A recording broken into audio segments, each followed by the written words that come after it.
In this video, we're going to review how to configure the MillVision configuration file.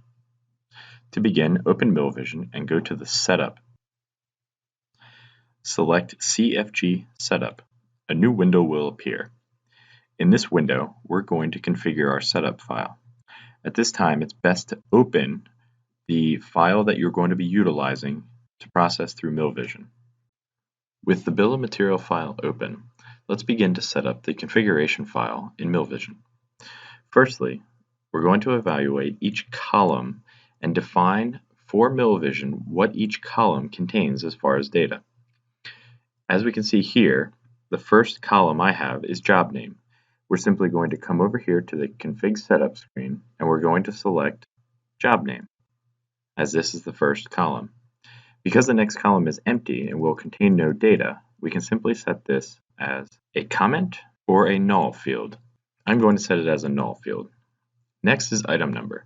This defines for me which item number, so I'm going to select unit name. The next field I have is template. This field will have nothing to do with ripping or chopping the material. Therefore, I can set it as a null or a comment field if I'd like to print it on the label or print directly onto the material. Because I'm doing neither, I'm going to select null, and MillVision will ignore this data. The next is the CNC file. If I'd like to pass this information through to a label, I'm going to select that now as a comment, and that comment can be placed on the label later. Comment 1 will become my CNC file column. The next is the DXF. Again, I'm not concerned about it, so I'm going to select null. Next is the image, which I'm going to select as a null. Next is the part description. This will be critical in my ripping and cross-cutting operations. I'm going to select part description from the list on the left. Next is quantity. This is critical for cutting and ripping. Following that is length. This is the cut length for my components, so I'm going to select cut length. Next is width. Next is thickness. And finally, I have species, which is material in MillVision, and next is profile, which is definitely a critical part of information. This is considered a user ID to MillVision. Select user ID now.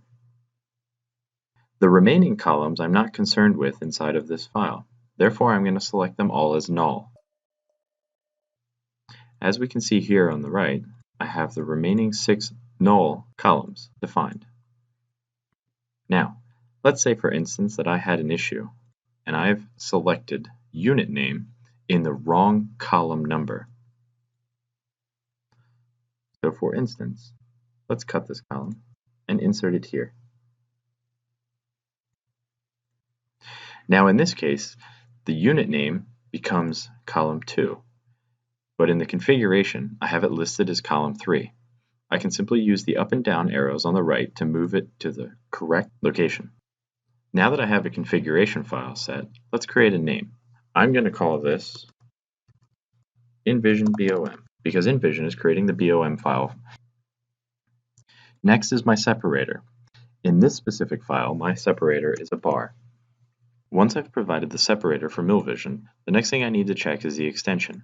In this case, my file extension is a .bom file. So in the extension field, I will type BOM. You do not need to put the dot or the period.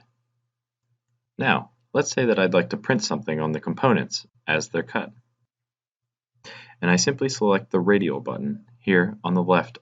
Now that the radial button is selected, I can simply select from the column on the far right what variables I would like to print. I'm going to print the job name, the part description, and the material. Next is sorting variables. Sorting variables define how the Dempter cross-cutting saw will kick or sort the different components.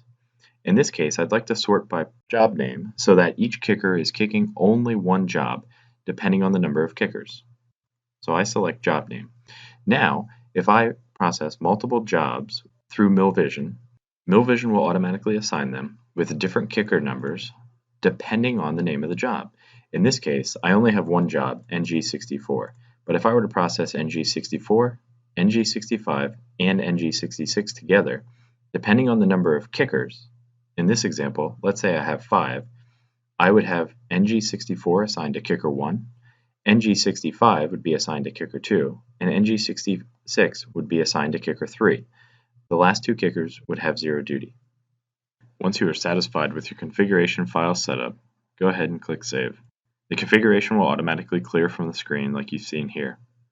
If you'd like to edit, select Open and select the configuration file you'd like to edit. If you would like to remove a sort variable or a print variable, you simply must select the radio button for the field and select Clear. This will clear the entire field. So again, I'm going to select the radio, sort variables, select job name from the far right, and it'll populate here. If I'd like to change my print variables, I simply select the radio, select Clear, and then lay out my print variables once again. If on the far right I've made a mistake and added something that should not be there, I can simply select it and select Delete. As you can see, it disappears from the list on the right. I can add it again by double-clicking on the left.